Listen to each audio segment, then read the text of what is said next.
আসসালামু আলাইকুম ওয়া রাহমাতুল্লাহি ওয়া বারাকাতুহু। আলহামদুলিল্লাহি রাব্বিল আলামিন ওয়াস সালাতু ওয়াস সালামু আলা সাইয়্যিদিল মুরসালিন ওয়া আলা আলিহি ওয়া সাহবিহি আজমাইন। আম্মা বা'দ ফাকাদ ক্বালা আল্লাহু সুবহানাহু ওয়া তাআলা ফিল কুরআনিল কারীম ওয়াল ফুরকানিল আযীম। আউযু বিল্লাহি মিনাশ শাইতানির রাজীম। ইযা জা'a নাসরুল্লাহি ওয়াল ফাth ওয়া রাআইতান নাসা ইয়াদখুলুনা ফি দীনিল্লাহি আফওয়াজা ফাসাব্বিহ বিহামদি রাব্বিকা ওয়াস্তাগফির ইন্নাহু কানা তাওয়াবা। সাদাকাল্লাহুল আযীম। প্রিয় দর্শক, ইসলাম ও জীবনের পক্ষ থেকে আপনাদের সবাইকে আন্তরিক শুভেচ্ছা। রাসূলুল্লাহ সাল্লাল্লাহু আলাইহি সাল্লামের জমানায় একদা এক সাহাবী আসলেন। উনি এসে বললেন, ইয়া যুনুবা, হে আমার গুনাহ। চিৎকার করে কান্না শুরু করলেন রাসূলের সামনে। রাসূল সাল্লাল্লাহু আলাইহি সাল্লাম তাকে উদ্দেশ্য করে বললেন যে, তুমি পড়ো ওদ আল্লাহুম্মা মাগফিরাতুকা আওসাউ মিন যুনুবি ওয়া রাহমাতুকা আরজা ইনদি মিন আমালি। একবার পড়ো।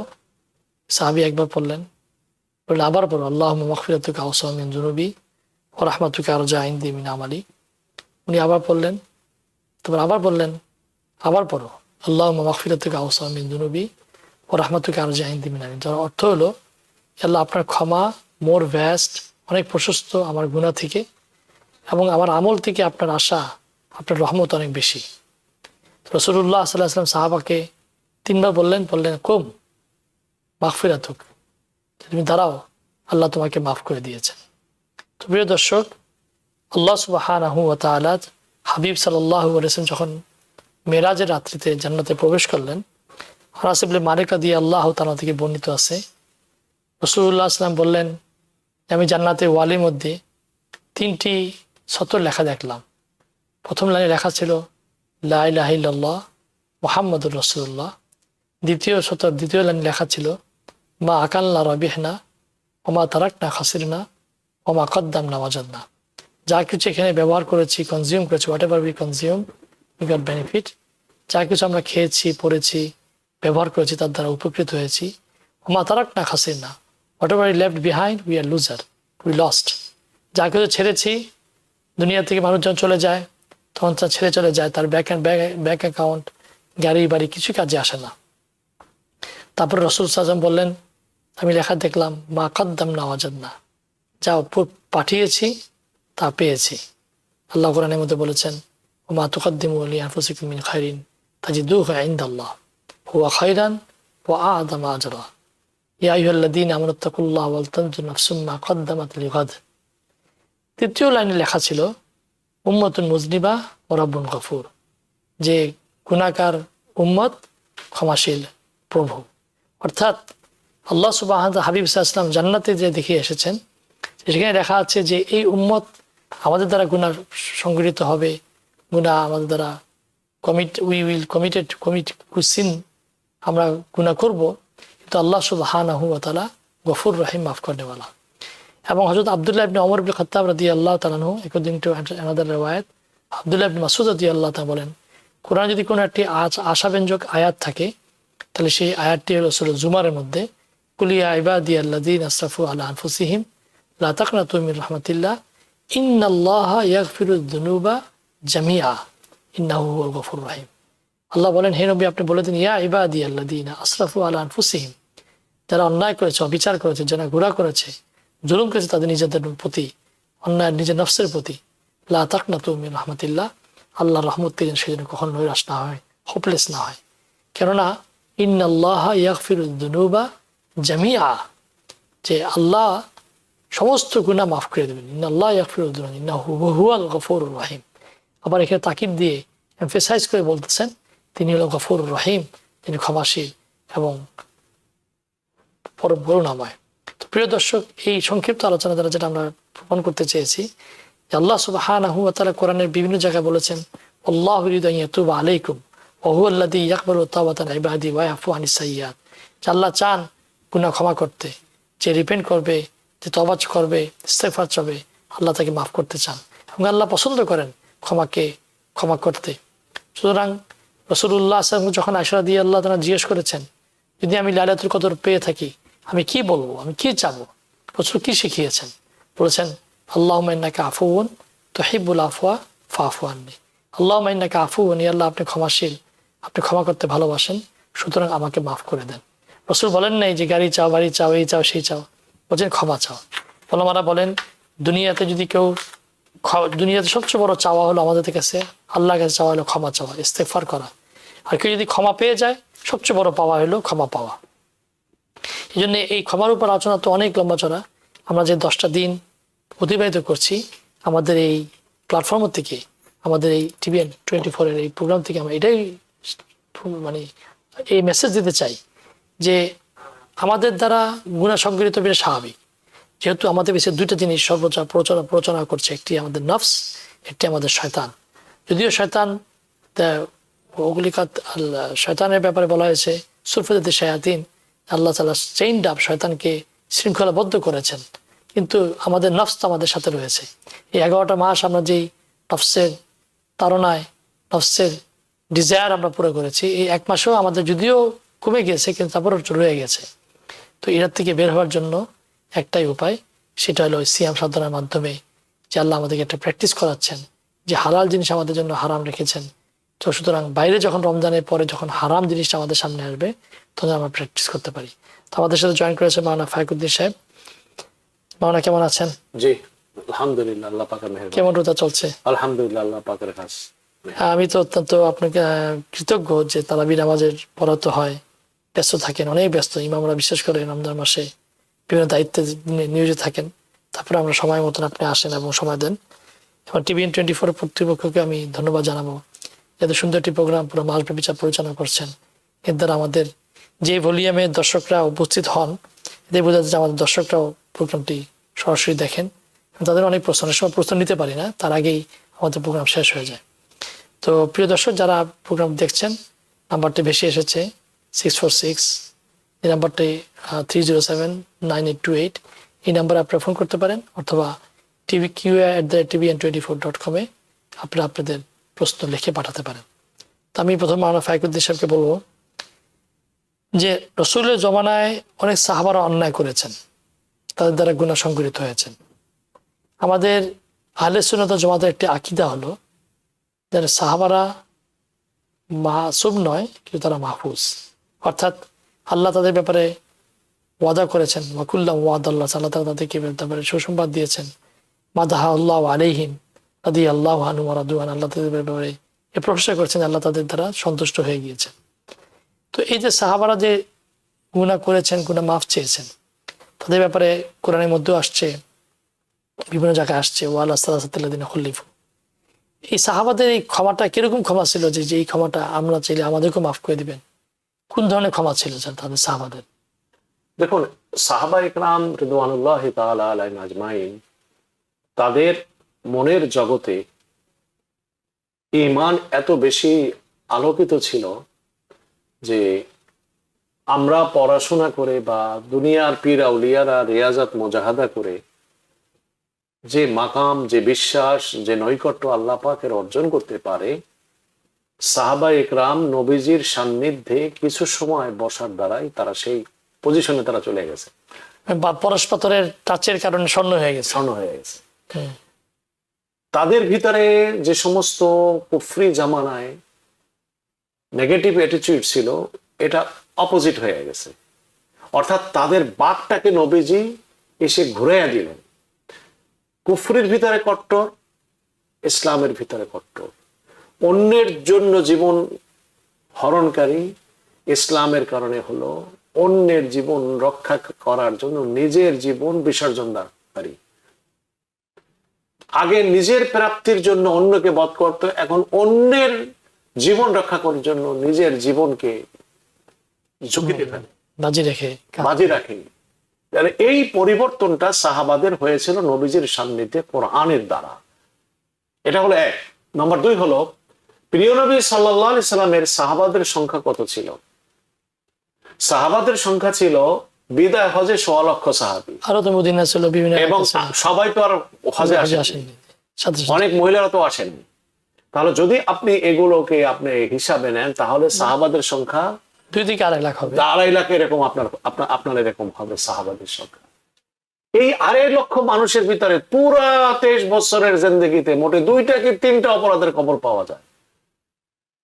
ওয়াল্লাযীনা ইযা ফাআলু ফাহিশাতান আও যালামু আনফুসাহুম যাকারুল্লাহ। আর আল্লাহ পাক নাম উল্লেখ করে বলছেন, মানে সংখ্যা, ওয়ালা সালাসাতিল্লাযীনা খুল্লিফু, তার মানে সংখ্যা এরা বেশি না, শব্দটাই বলছে না, সংখ্যা এরা বেশি না।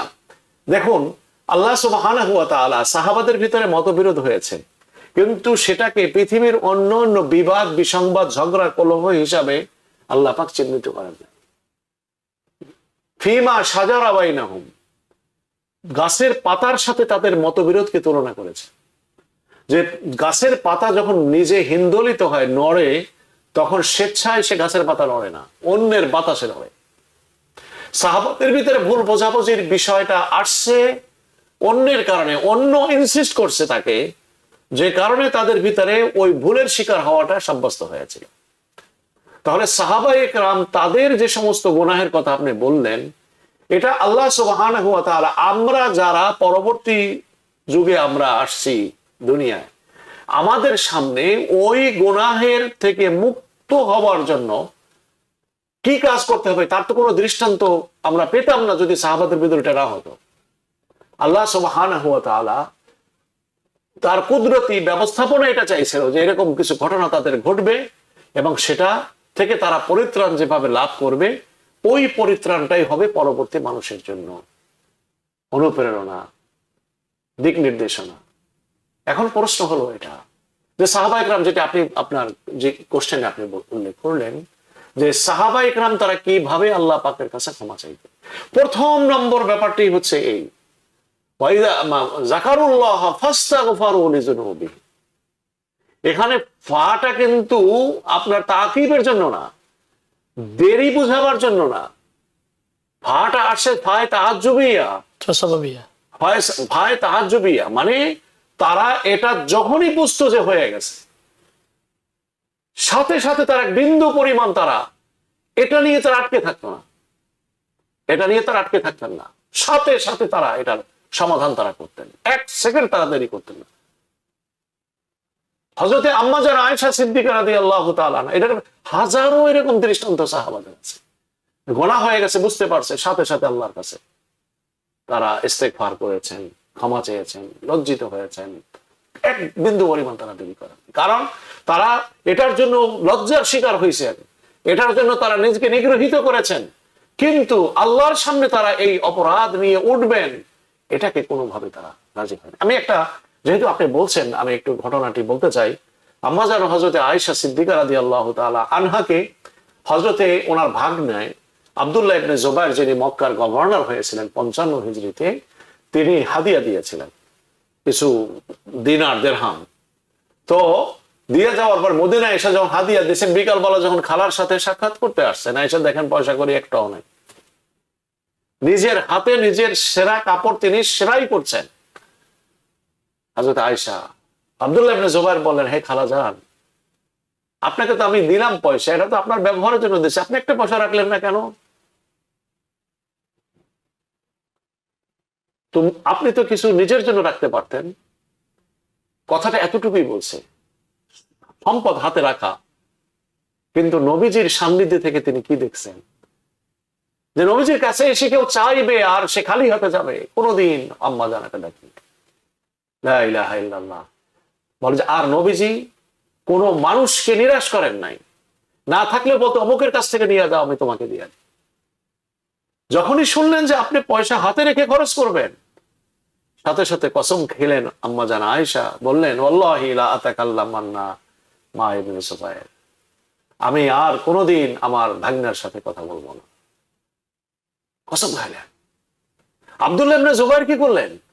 খালা, নবীজির স্ত্রী, সমস্ত মুমিনদের জননী, মা মর্যাদায়, তিনি এত পেরেশান হলেন, কিভাবে খালার কাছে মাপ চাবেন, এত তিনি অ্যাপোলোজাইজ করছেন। কোনোভাবে হযরতে আয়েশা তার কথা শোনা, আমি তোমার সাথে কথা বলবো, দেখা করতে চাইছেন, দেখা ওই ওনার সাথে দেখা। তখন হযরতে ওমর ইবনুল খাত্তাব রাদিয়াল্লাহু, না সরি, হযরতে আলী রাদিয়াল্লাহু তাআলা আনহুর হযরতে হাসান আর সাদ ইবনে সাদ রাদিয়াল্লাহু আনহু, তারা বললেন যে আপনি একটা কাজ করেন, কি, যে হযরতে রাসূলুল্লাহ সাল্লাল্লাহু আলাইহি ওয়াসাল্লামের যে মামুর যে বংশ আছে, সাদ ইবনে আবি ওয়াক্কাস, ওনাদের কে আম্মাজান বেশি শ্রদ্ধা করেন, সম্মান দেন, তারা যদি কোনো দাবি পেশ করেন আম্মাজান এটা ফেলবেন না। তো ওই মামুর সমস্ত গোস্ত এসে গেছে, এসে যাওয়ার পরে বলেন যে আমরা সবাই আসতেছি আপনার সাথে সাক্ষাৎ করতে, আসুন। কিন্তু হযরত আয়েশা জানতেন না যে এই গ্রুপের সাথে হযরত ইবনে জুবাইর রয়ে গেছে। হযরত ইবনে জুবাইর ভিতরে যায়, হযরত আয়েশা সিদ্দিকের কাছে ক্ষমা চাইছে, বলে যে আমি তো আল্লাহর নামে শপথ করছি, আমি কিভাবে এইটা আমি ভাঙবো কসম। মামুদেরকে বললেন, বলে যে দেখুন আল্লাহ পাক যেমন কসমের করার কথা বলছে, কসম ভাঙলে যদি কসমের বাইরে ভাঙার দ্বারা যদি ভালো কিছু পাওয়া যায় তাহলে কসম ভেঙে কাফারা দিয়ে তো সেই সুযোগটা আপনি নিতে পারেন। অনেক অনুরোধ করার পরে নবীর মামুর বংশের লোকেরা যেহেতু আসছে, আম্মা জান কসম এটা বলছেন, ঠিক আছে আমি তাকে মাফ করে দেবো, আমার কসমটা তো ভাঙতে হবে। কসমটা ভাঙছেন। হাদিসের কিতাবে লেখা আছে কসমের তুমি কাফারা একটা দিনই হয়ে যায়, 10 জন মিসকিনকে খাবার খাওয়াই দিতে হয়ে গেল, কিংবা এই পরিমাণ টাকা দিলেই হয়ে। আম্মা জান আয়েশা সিদ্দিকা রাদিয়াল্লাহু তাআলা আনহা একটা কাফারা না, 2টা কাফারা, একে একে 40টা কাফারা তিনি দিয়েছেন। 40টা কাফারা, বোঝার চেষ্টা করা দরকার। আর হযরত ইবনে জুবাইর গভর্নর তিনি। আমরা একটু ছোট্ট বিরতি যাচ্ছি, বিরতি পরে আবার ফিরে আসবো ইনশাআল্লাহ। প্রিয় দর্শক, আপনারা দেখছেন ইসলাম জীবন। তো মানে আলোচনা করছিলেন যে হযরত খাদিজা আয়েশা রাদিয়াল্লাহু তাআলা আনহা 40টি কাফারা দিলেন। জি। তারপরেও মৃত্যুর সময় যখন আম্মা জানেন সময় তখন কাঁদছেন তিনি, ওনার যে খাদেমা ছিলেন বসে বলছেন, হে আম্মা জান আপনি কাঁদছেন কেন? তুমি বলে যে আমি আমার আল্লাহর জন্য একটা শপথ করেছিলাম, সেই শপথটা আমি রাখতে পারিনি। আল্লাহ যদি আমাকে জিজ্ঞাসা করে ময়দানে মাহশারে, হে আয়েশা তুমি তো আমার নামের পবিত্র নামের কসম খেয়েছিলে, এটা রাখতে পারলা না কেন? আমার মর্যাদা রক্ষা করতে পারলেন না কেন? আমি আল্লাহ পাকের কাছে এটার জন্য কি জবাব দেব? যেটার জন্যই আমি কাঁদছি। এটা হলো সাহাবাদের শান, চরিত্র ছিল। আর যিনি গভর্নর মক্কার গভর্নর হওয়া মানে কি? সবচেয়ে টপ পজিশনের তিনি, মক্কার গভর্নর, মক্কার ইমাম তিনি। আজকে আপনি মনে করেন ভ্যাটিকানের যদি পোপ ফ্রান্সিস, তিনি হলেন ক্যাথলিকদের হলো গুরু, সারা ক্যাথলিক দুনিয়ার তিনি হলেন টপ লেভেলের পজিশনে। আমি উপমা দিই না বুঝাবার জন্য যে তদানীন্তন যুগে আব্দুল্লাহ ইবনে জুবাইর মক্কার গভর্নর, হারামের ইমাম, তিনি এসে হযরতে আয়েশাকে দিয়েছেন। তিনি যদি কেয়ার না করেন, ঠিক আছে খারাপ আপনার আমার কেয়ার আছে, আমি কোন অংশে কম নাকি? তার ভিতরে এই ভাবনাটা ছিল না। সাথে সাথে তিনি মক্কায় ফেরত আসেন নাই, মদিনায় থেকে এর সমাধান কইরা তিনি আম্মা জান অসন্তুষ্ট হয়েছেন, সমাধান করে তারপরে আসছেন। এই সাহাবা ওয়ালা সালাসাতিল্লাযিনা খুল্লিফু, যখন আয়াত নাযিল হয়েছে এটি আপনি পড়লেন, এই সাহাবীরা কি করলেন? তারপরে দেরি করেন নাই। কোন কোন সাহাবী তো নিজে এসে মসজিদে যতক্ষণ মাপ না করবে, আল্লাহ পাক আমার জন্য আয়াত নাযিল না করবে, ক্ষমা ঘোষণা না করবে নবীজি তার জবান থেকে, আমি ততক্ষণ পর্যন্ত এখান থেকে আমি নড়ব না। এই ছিল সাহাবাদের determination about the forgiveness of Allah সুবহানাহু ওয়া তাআলা। তো এই জন্য সাহাবা ইকরামদের সাথে কারে পাকা, মাওলানা রুমি কত সুন্দর বলছেন, কারে পাকা রাকে আজাজ খুদ মাগির গর্ণবিস্তন হিচ ফরক নিস্তে শির ও শের, যে তুমি কখনো পবিত্র শ্রেণীর যারা তাদেরকে তোমার নিজের সাথে উপমা দিও না। শির আর শের, একটা শিরের অর্থ হলো মিষ্টি, আর একটা শেরের অর্থ হলো বাঘ। লেখতে কিন্তু অ্যালফাবেটিক্যালি একই লেটার লাগে, শিন ইয়া র, জবর জেরে পার্থক্য। শির ও শের একই, জের জবর পেশা পার্থক্য নাই, দেখতে একই রকম, কিন্তু প্রকার ভেদে ইউজের ক্ষেত্রে এটার পার্থক্য কোথায় মিষ্টি কোথায় বাঘ, কতখানি পার্থক্য হয়ে যায়। সাহাবাই নবীর আল্লাহ পাক তাদেরকে সার্টিফাই করছেন, নবীর সান্নিধ্যের জন্য যাদেরকে চুজ করছেন, তারা তাদের পজিশনের সাথে আমাদের মতো সাধারণ মানুষের উপমা। আমরা যেটা শিখলাম তাদের জীবন থেকে, গুনাহ হওয়া এটা অস্বাভাবিক নয়, কিন্তু গুনার জন্য তওবা বিলম্ব করা কিংবা সেই গুনার উপরে টিকে থাকা, এটা মস্ত বড় অপরাধ। এটা সাহাবাদের শিক্ষা নয়, ইসলামের শিক্ষা নয়। তাৎক্ষণিক যখনই, এই জন্য আমরা অনেক গুনাহ করে জেনে সেটার জন্য তওবা করতে হবে, যেটা না জানা গুনাহ হয়ে যায় সেটার জন্য আমাদের ইস্তেগফার। আর এখনকার এই যে 10 দিন, এই 10 দিনের ইস্তেগফারটা একটু এক্সক্লুসিভ লেভেলের, আর সেটা হলো এই আমার নির্জনে, আমার একাকিত্বে, নামাজের মাধ্যমে সদকার মাধ্যমে, ওয়াস্তাইনু বিস-সাবরি ওয়াস-সালাহ, তোমরা আল্লাহর সাহায্য চাও।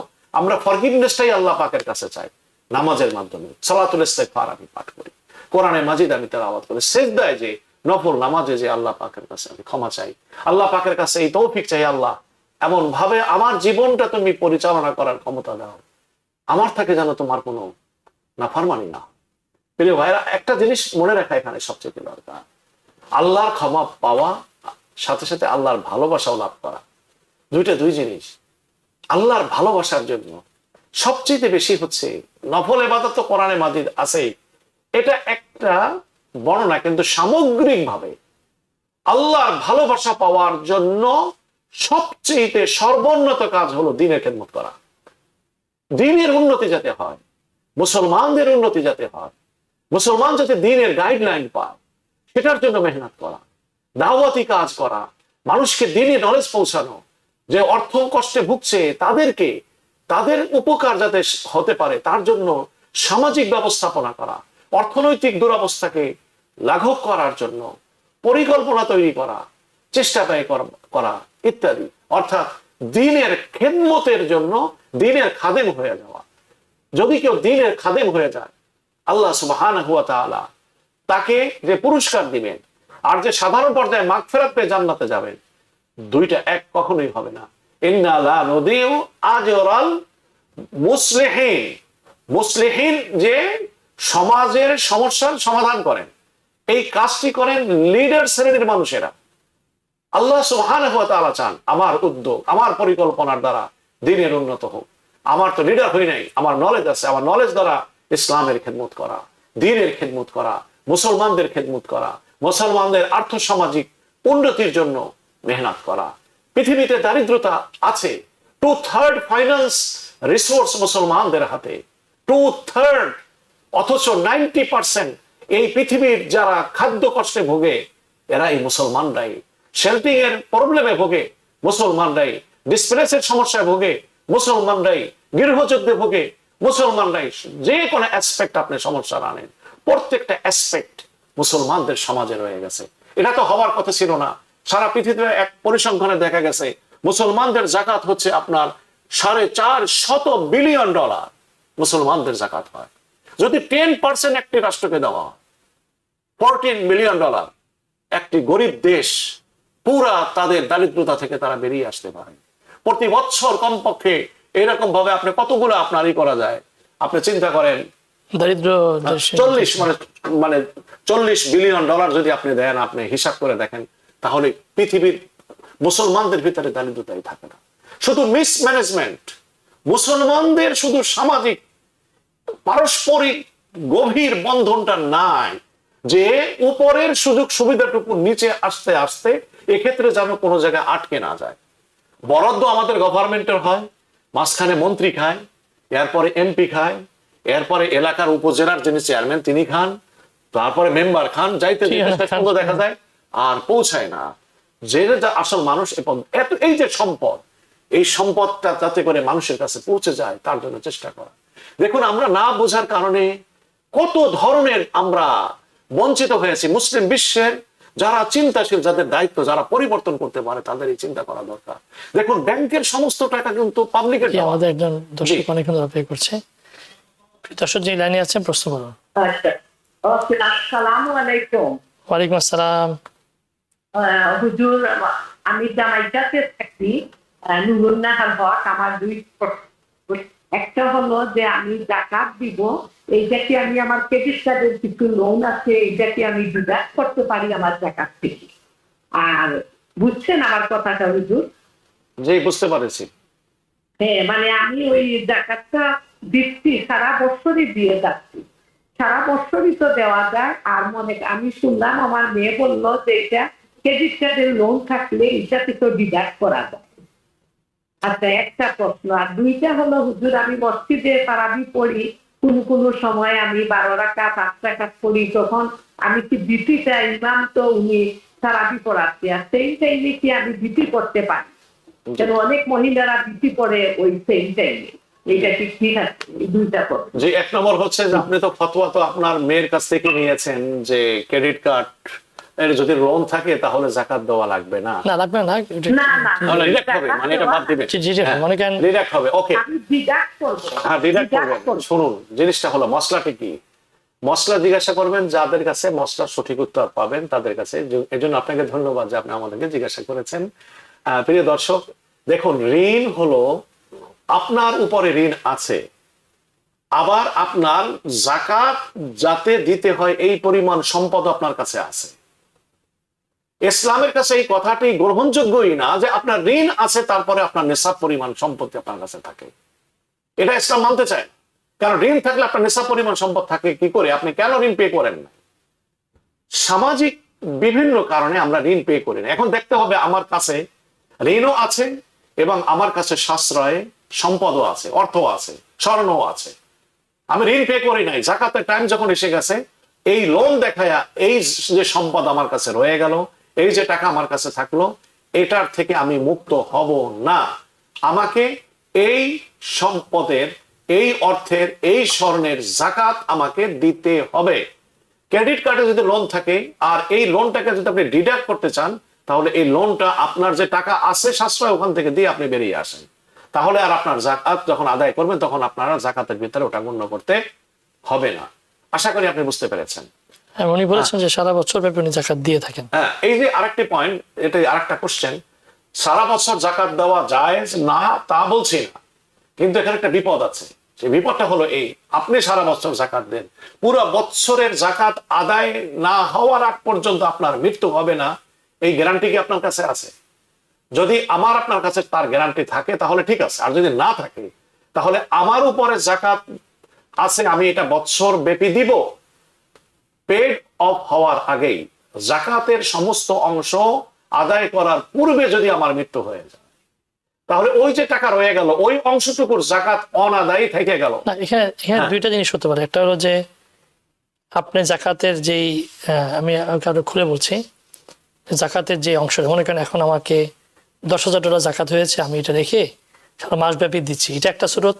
আরটা হলো যে $10,000 আমার জাকাত হবে, আমি বছরের শুরুর থেকে জাকাত কাউন্ট করার আগের থেকে আমি দিয়ে আসতেছি, আমি হিসাব করে আসছি কত টাকা দিচ্ছি। তো যখন আমি রমজান মাস আসলো অথবা কোরবানি ঈদ আসলো, আমি হিসাব করলাম যে আমার অ্যাকাউন্টে আমার টোটাল জাকাত হবে $10,000। তো আমি তো অলরেডি $10,000 দিয়ে এসেছি। এটা দুই মশলা, আপনি যেটা বলছেন দুটি মশলা। একটা হলো জাকাত ইন অ্যাডভান্স পে করা যায় কিনা? জি যায়, কারণ এখানে গরিবদের লাভ। আপনি এটা দিবেন এবং পরে এটা ডিডাক্ট করবেন যখন আপনার জাকাত আসবে। যদি দেখা যায় যে না আপনার এখনো বাকি আছে, সেই অংশটুকু আপনি পরে আদায় করবেন। আর একটা হলো যে না জাকাত হয়েছে বছরের, কিন্তু এইটা আদায় করব আমি সামনের যে বছরটা আছে পুরো বছর ব্যাপী। এক্ষেত্রে এটা আশঙ্কা, এটা ভয়ানক, এটা ভয়ানক। এই যে যেটা বললাম যে যদি আমার ইন্তেকাল হয়ে যায় তাহলে ওই অংশটুকুর জাকাত অনাদায়ী হিসাবে আমি আল্লাহ পাকের কাছে উঠবো। এখন এই বিপদ থেকে বাঁচার উপায় কি? বাঁচার উপায় হলো এই যে আপনি মাঝখানে কাউকে রাখবেন, অথবা আপনার থেকে এই টাকাটা বের করে আপনি অন্য কাউকে নমিনি করবেন যে আপনার যদি ইন্তেকাল হয়ে যায় তাহলে এখানে যে টাকা আছে এই টাকাটি সে উঠায়া নিয়া গরিবদের মাঝে বা যারা হকদার তাদের কাছে বন্টন করবেন, তাহলে আপনি পারবেন।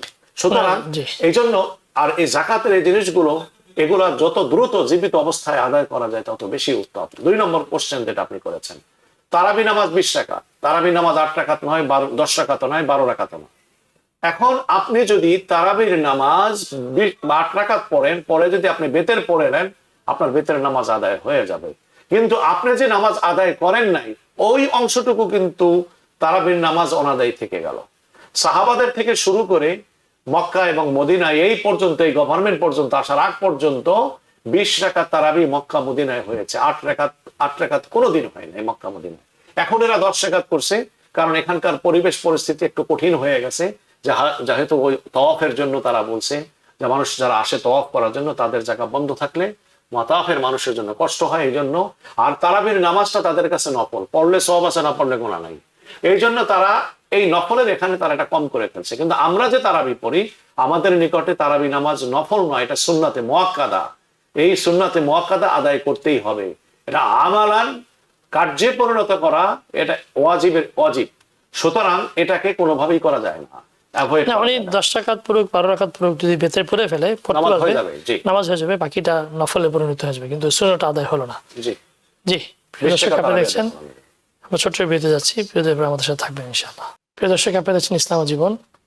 আমাদের যে সিস্টার প্রশ্ন করেছিলেন যে জাকাত সম্পর্কে, যে ওনার যে ক্রেডিট কার্ড, মনে করেন আপনি আপনার ক্রেডিট কার্ডে যে 20,000 টাকা আপনার রয়ে গেছে, যদি পে করতেছেন, আর একটু সহজ, ক্রেডিট কার্ড বাদ দেন, মনে করেন আপনার কাছে টাকা আছে কিন্তু আপনাকে আবার ঋণও আছে, আপনার কাছে ঋণও আছে, আপনি অনেকের কাছ থেকে ঋণ নিছেন, অনেকের কাছে আপনি নিয়েছেন, অথবা আপনার ক্রেডিট কার্ড বিল রয়ে গেছে অনেক, আপনি এমন একটা ক্রেডিট কার্ড পেয়েছিলেন যেটাকে 1 বছর ব্যাপী আপনি আস্তে আস্তে পে করতে পারতেন, কিস্তিতে পে করতেন, ইন্টারেস্ট ছাড়া। তো এই অবস্থায় তো আপনার ক্রেডিট কার্ডের, আপনি বলতেছেন যেখানে যে আপনার এই টাকা থাকতে আপনি কেন পে করেন নাই, উনি পে করে যাচ্ছেন টাকাগুলো, এখন তো ওই টাকাটা তো এখান থেকে ডিরেক্ট হওয়ার কথা। উনি কিন্তু কথাটা বুঝতেন, যিনি আবার লাইনে আসছেন, যদি আমাদের সামনাসামনি আসেন না, উনি বলছেন আমি এটা ক্লিয়ার হতে পারিনি। যে একটা হলো যে ক্রেডিট কার্ডের যে লোনটা আছে, বুঝছেন, সেটা তো ডিডাক্ট আপনি যখন যতটুকু আদায় করছেন, ডিরেক্ট বলতে উনি যেটা বুঝাচ্ছেন সেটা হলো যে আপনি যে ঋণী, আপনার কাছে $20,000 আছে, ওখানে থেকে আপনি আবার মানুষ আপনার কাছ থেকে 5,000 টাকা পাবে। 20,000 টাকা আপনার হাতে আছে, মানুষ আপনার কাছে 10,000 টাকা পাবে, তো ওই 10,000 টাকা তো 20,000 টাকা থেকে মাইনাস হয়ে যাবে। না, হবে না, এই জন্য হবে না, যেহেতু উনি আদায় করেন, মালিকানা থেকে টাকাটা বের হয় নাই। জাকাতের হিসাবের সময় যে টাকা থাকবে, সেই টাকা থেকে যদি ঋণ পরিশোধ না করা হয়, জাকাত ওই ঋণ দেখায়া এই জাকাতের নিসাবের অর্থ থেকে এটাকে রিডাক্ট করতে পারবে না। রিডাক্ট করার একটাই সূরা, জাকাতের হিসাবের আগে ওই ঋণটাকে আদায় করতে হবে তাকে। এটাই হলো মাসালা। আচ্ছা, মানে জাকাত হওয়ার আগে ওই টাকাটাকে রিডাক্ট করতে হবে। আপনি মনে করেন আমি কথা বলছি যে আপনি এই জায়গায় ইনভেস্ট করছেন টাকা, $20,000 আপনি ইনভেস্ট করছেন, ওই টাকাটা কাউকে দিয়েছেন, কেউ আপনার কাছ থেকে করজ দিছে, জি হ্যাঁ, এবং সে আদায় করছে না, অথবা আপনি কাউ থেকে করজ দিচ্ছেন, আপনি আদায় করতে পারতেছেন না, আপনার কিছু টাকা আছে যেটা নাকি নিসাব পরিমাণ টাকা, তো এখন আপনার তো ওই খরচটা তো আপনি দেখাতে হবে যে আপনার যে খরচ আদায় করতে পারেন নাই, দেখাতে হবে না। একটা হলো যে আপনি কোথাও টাকা ইনভেস্ট করছেন, এটা তো কর্জা না, ইনভেস্ট করছেন, আপনি ইনভেস্ট করছেন, এটা টাকাটার মালিক আপনি, ওটা ধরতে হবে, ওরা ধরতে হবে। কিন্তু আরেকটা হলো আপনাকে কেউ টাকা দিছে, হ্যাঁ, আমাকে আপনি ঋণী হয়ে আছেন, কিন্তু আপনি ঋণী হয়ে আছেন, অথচ আপনি ঋণ আপনি আদায় করেন নাই, আর এদিকে আপনার কাছে নেশাব পরিমাণ সম্পদ জমে আছে। এটার গ্রহণযোগ্যতা কোনো ব্যক্তির, মনে করেন আমি একটা খুলে বলি, তাহলে কোন ব্যক্তির প্রথম পর্যায়ে সে জাকাত দিবে, এখন তার দেখা গেছে $20,000 আছে এবং সাথে তার $15,000 ঋণ আছে, আর সে ঋণ কি করলো, সে এক পাশে রেখে দিল যে ঋণটা আমি আদায় করে ফেলবো, তাহলে এটা বাদ, তাহলে $5,000 ভিতরে তাকে জাকাত হিসেবে ওখানে গণ্য করতে হবে।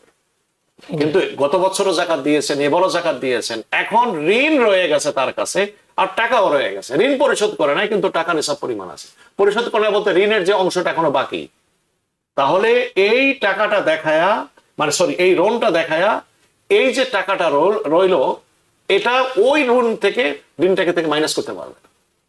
তাই যদি না হয়, তাহলে আপনি দেখেন ব্যাংকের যে সমস্ত ঋণগুলা বাংলাদেশের শিল্পপতি যারা আছে, প্রত্যেকটা বাংলাদেশে, সারা দুনিয়ার শিল্পপতিদের ঘরে লোনও আছে, প্রচুর পরিমাণ লোন, তার মানে এই দুনিয়ার যত ভিক্ষুকের যত টাকা আছে, সব ভিক্ষুকের টাকা মিলায়া ওই শিল্পপতিদেরকে দিতে হবে, কারণ তাদের যে লোন, তাতে তো তারা জাকাত দেওয়ার উপযোগী না, বরং জাকাত নেওয়ার উপযোগী।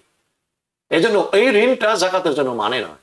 আপনি একটা বাড়ি কিনছেন, $10 মিলিয়ন দিয়ে বাড়ি কিনছেন, আপনি পে করতেছেন, আপনি এটা মর্গেজ পে করতেছেন, আর আপনার এখানে আছে হলো যে 5 লক্ষ টাকা, এখন কি 10 মিলিয়নের জন্য 5 লক্ষ টাকার জাকাত হবে, মাফ হবে? না, হবে না। 10 লক্ষ টাকা আপনি পে করছেন, অতিরিক্ত লোনের জন্য আপনি করছেন, এটার জন্য এটা কখনো কি হবে না, এই 5 লক্ষ টাকার জাকাত থেকে আপনি মুক্ত হতে পারবেন না। হ্যাঁ, আপনি টাকাটা দিয়ে আপনি জাকাতের নেশাব পরিমাণ টাকা থেকে মুক্ত হয়ে গেলেন, আর এই সম্পত্তি আপনার জাকাত হলো। জি, ধন্যবাদ। প্রিয় দর্শক, আপনারা দেখছেন ইসলাম ও জীবন। আমরা আলোচনা করছিলাম যে সাহাবা রাদিয়াল্লাহু তাআলা আজমাইন, উদাহরণও পেশ করলেন, সাহাবা রাদিয়াল্লাহু তাআলা আজমাইন যেভাবে আল্লাহর নৈকট্য অর্জনের জন্য তাদের জানকে বিসর্জন দিয়েছেন, তাদের যে কার্যক্রম দ্বারা তারা আল্লাহকে রাজি খুশি করেছেন, সেই পদ্ধতিকে আমাদের অনুসরণ করা উচিত। রাসূলুল্লাহ সাল্লাল্লাহু আলাইহি ওয়াসাল্লাম বলেছেন, মানা আলাইহি ওয়া আসহাবি, আসহাবি কান নুজুম বিআইহিম ইক্তাদাইতুম ওয়া ইহতাদাইতুম, যে আমি এবং আমার সাহাবারা যে পথে পরিচালনা করেছি, পরিচালিত হয়েছি, তোমরা সেই পথের পথঙ্গ অনুসরণ করো।